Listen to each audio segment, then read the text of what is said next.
দিয়ে ঢাকা চাপা দিয়ে দেব। দিয়ে 5 মিনিট পরে আমি গরম গরম পরিবেশন করব ভাতের সঙ্গে। নমস্কার বন্ধুরা, আপনাদের সবাইকে সীমা রান্নাঘরে স্বাগত। আজ আমি রান্না করব চিকেন ঝোল। চিকেন ঝোল রান্না করার জন্য দেখুন এখানে আমি চিকেনটা নিয়ে নিয়েছি। চিকেনটাকে ভালো করে পরিষ্কার করে আমি ধুয়ে নিয়েছি।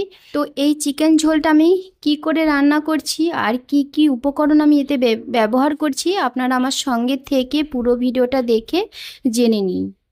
এই যে চিকেন ঝোলটা আমি রান্না করব, এই চিকেন ঝোলটাতে খুব সামান্য তেল মশলা আমি ব্যবহার করব। তেল খুবই কম ব্যবহার করব। আর এতে মশলাপাতিটাও খুব কম ব্যবহার করব। যেহেতু আমি পাতলা ঝোল করব, সেই জন্য খুব মশলাপাতিটা কম দিয়েই আমি এই রেসিপিটা রান্না করব। তো দেখুন, এই চিকেনটার জন্য আমি এখানে পেঁয়াজ কেটে নিয়েছি 4-5টা মাঝারি সাইজের। আর নিয়েছি অল্প একটু থেতো করা রসুন। আর নিয়েছি কাঁচা লঙ্কা। তো এইগুলোকে আমি এর মধ্যে দিয়ে দিচ্ছি একবারে। সবগুলো দিয়ে দেব। আদা বাটা, তো এখানে আমি 1.5 ইঞ্চি আদাকে বেটে নিয়েছি। আদা বাটাটা দিয়ে দিচ্ছি। দিয়ে দেব স্বাদ মতো নুন।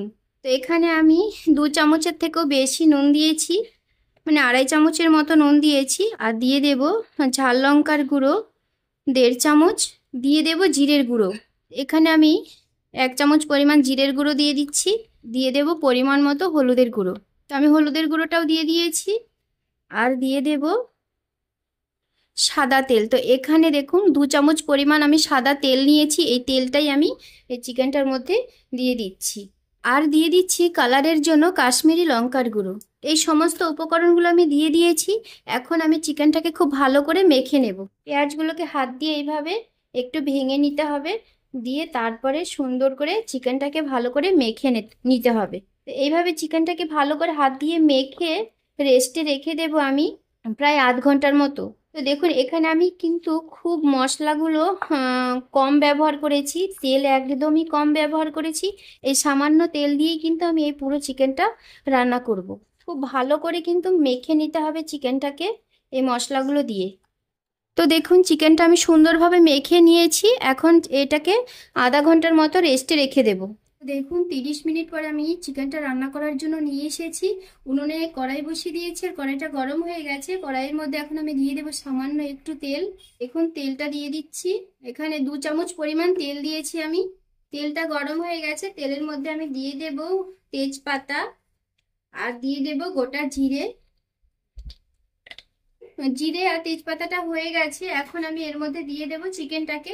তো গ্যাসের ফ্লেমটা এখন একটু কমিয়ে দেব। তো পুরো চিকেনটা আমি দিয়ে দিয়েছি। এখন একটু ভালো করে নেড়ে চেড়ে কষিয়ে নেব। তবে কষাবো, খুব বেশি কষাবো না, হালকা করেই কষাবো। যেহেতু আমি চিকেন ঝোল রান্না করব, তাই জন্য আমি কষাবো না খুব বেশি চিকেনটাকে। তো দেখুন চিকেনটাকে আমি খুব সুন্দর করে নেড়ে চেড়ে মশলাগুলোর সঙ্গে ভালো করে একটু মিশিয়ে নিচ্ছি। দেখুন চিকেনটাকে আমি একটু নেড়ে চেড়ে কষিয়ে নিয়েছি। এখন দিয়ে দেবো আমার টমেটো। তো এখানে আমি একটা বড় সাইজের টমেটোর হাফ টমেটো দিচ্ছি। হাফ টমেটোকে আমি 4 টুকরো করে কেটে দিয়েছি। তো এইভাবে চিকেনটা রান্না করলে কিন্তু ভীষণ টেস্টি হয় খেতে। আপনারা বাড়িতে কিন্তু অবশ্যই এইভাবে একদিন বানিয়ে চিকেন ঝোল রান্না করে খাবেন, আবার সবাইকে খাবেন। দেখবেন সবাই ভীষণ পছন্দ করবে। তো আমার এই রেসিপিটা যদি আপনাদের ভালো লাগে তাহলে একটা লাইক করবেন, শেয়ার করবেন। আর যারা আমার চ্যানেলটা নতুন দেখছেন তারা অবশ্যই একটা সাবস্ক্রাইব করবেন। পাশে বেল আইকনটি ক্লিক করবেন, যাতে করে প্রতিদিন যে আমি ভিডিওগুলো ছাড়ছি সেই ভিডিওগুলো সবার প্রথমে আপনাদের কাছে পৌঁছে যায়। আর কমেন্ট করতে একদম ভুলবেন না যেন। তো এই যে চিকেনটাকে আমি কষাবো, ততক্ষণ কষাবো যতক্ষণ এই পেঁয়াজটা হালকা নরম হয়ে যাচ্ছে, ততক্ষণ ধরে কষাবো। তবে খুব বেশিক্ষণ কষাবার দরকার নেই।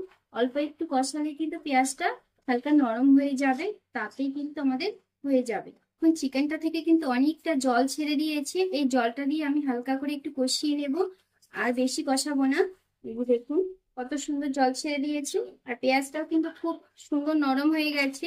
যে দেখুন পেঁয়াজটাও কিন্তু সুন্দর নরম হয়ে গেছে। তো এখন আমি এর মধ্যে দিয়ে দেব আলু। তো যেহেতু আমি আলু দিয়ে ঝোল করব, সেই জন্য আলু নিয়েছি এখানে। দেখুন এই যে বড় বড় সাইজ করে কেটে নিয়েছি আলুগুলোকে আমি দিয়ে দিচ্ছি। তো আলুগুলো কিন্তু আমি ভাজিনি, কাঁচা অবস্থাতেই আলুগুলো আমি দিয়ে দিচ্ছি। দিয়ে একটু আলতো করে নেড়ে দেবো। নেড়ে দিয়েই আমি ঝোল দিয়ে দেবো। তো দেখছেন আমি চিকেনটা কিন্তু ভালোভাবে কষাইনি, না কষিয়ে কিন্তু চিকেনটাকে এইভাবে রান্না করছি। তো হয়ে গেছে নাড়াচাড়া কষানো সবকিছু, এখন আমি দিয়ে দেবো ঝোল। তো ঝোলের জন্য জল দিয়ে দিচ্ছি, জল দিয়ে দিয়েছি আমি। এখানে আমাকে আরো একটু পরিমাণ জল দিতে হবে, আমি এতটা জল ঝোল রাখবো সেই জন্য আমাকে আরো জল দিতে হবে, যেহেতু চিকেনটা সেদ্ধ হবে, আলুটা সেদ্ধ হবে, তার জন্য আমাকে জল দিতে হবে আরো। দেখুন আমি আরো পরিমাণে জল দিয়ে দিচ্ছি, জল দিয়েছি। আর জলটা দেখুন আমি কিন্তু অনেকটা জল দিয়েছি, চিকেনটা আর আলুটা কিন্তু একদম ডুবে গেছে জলের মধ্যে। এই দেখুন, এবারে আমি গ্যাসের ফ্লেমটা বাড়িয়ে দিয়ে ঢাকা চাপা দিয়ে দেবো সুন্দর করে। এখন আমি ঢাকা চাপা দিয়ে দিচ্ছি। এই ঢাকাটা এইভাবে ঢাকা থাকবে প্রায় 20 মিনিটের মতো। 20 মিনিট পরে আমি ঢাকাটা খুলে দেখব কি অবস্থা হয়েছে, আলুটা কেমন সেদ্ধ হয়েছে, চিকেনটা কেমন সেদ্ধ হয়েছে, সেটা আমি 20 মিনিট পরে ঢাকাটা তুলে দেখব। দেখি 20 মিনিট পরে আমি ঢাকাটা তুলে কেমন সেদ্ধ হয়েছে আলুটা আর চিকেনটা। দেখুন ঝোলটা কিন্তু অনেকটা কমে গেছে।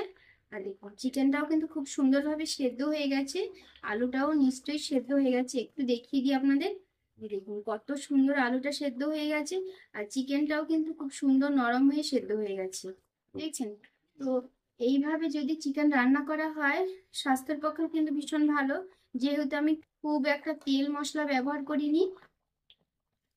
তো আমার এই রেসিপিটা আপনাদের কেমন লাগলো সেটা অবশ্যই কমেন্ট করে জানাবেন। যদি ভালো লাগে তাহলে লাইক করবেন, শেয়ার করবেন। যারা আমার চ্যানেলটা নতুন দেখছেন তারা অবশ্যই একটা সাবস্ক্রাইব করবেন, পাশে বেল আইকনটি ক্লিক করবেন, যাতে করে প্রতিদিন যে আমি ভিডিওগুলো ছাড়ছি সেই ভিডিওগুলো সবার প্রথমে আপনাদের কাছে পৌঁছে যায়। তো চিকেনটা হয়ে গেছে রান্না, এখন আমি নামিয়ে দেব। তার আগে দিয়ে দেব গরম মশলা। এখানে আমি গরম মশলার গুঁড়োটা ব্যবহার করছি, আপনারা গোটা গরম মশলাটাকে শিলপাটায় বেটেও ব্যবহার করতে পারেন, তাতেও কিন্তু খেতে ভালো লাগবে। আলুগুলো কিন্তু খুব সুন্দর নরম হয়ে গেছে। তো নামিয়ে দিচ্ছি। আপনারা সবাই ভালো থাকবেন, সুস্থ থাকবেন, সবাইকে টাটা। তো গ্যাসের ফ্লেমটা অফ করে দিলাম, দিয়ে ঢাকা চাপা দিয়ে দেব, দিয়ে 5 মিনিট পরে আমি গরম গরম পরিবেশন করব ভাতের সঙ্গে।